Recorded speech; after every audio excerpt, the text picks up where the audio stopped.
Сәлем достар, менің каналыма қош келдіңіздер. Видеоларымды жоғалтпамас үшін каналға тіркеліп, қоңыраушаны басуды ұмытпаңыздар. Бүгін біз сіздермен бірге қазақтың ұлттық тағамдарының бірі майсок немесе майтары дайындайтын боламыз.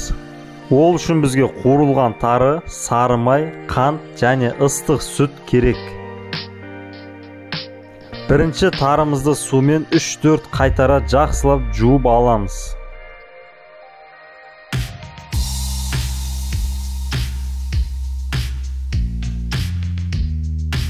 Міне тарымыздың суы осындай мөлдір болғанға дейін жуамыз. Енді үстіне қайнаған ыстық сүт құямыз. Енді тарының бетін жауып 20-30 минутқа бұқтырамыз. Бұқтырылған дайын тарымызды сүлгіге немесе майлықтың бетіне жайып шығамыз. Енді тарымыз 30-40 минут көлемінде кептіріледі.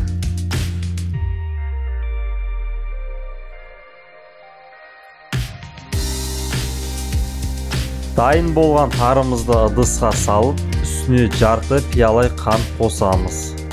Араластырып болғаннан кейін бөлме температурасына еріген сары май қосып, барлығын жақсылап араластырып аламыз. Араластырып болғаннан кейін пиалайға салып, формасын келтіреміз.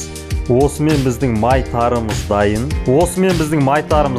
Видео ұнады деген ойдамын. Каналды қолдап, лайк басып, комментарий қалдыруды ұмытпаңыздар.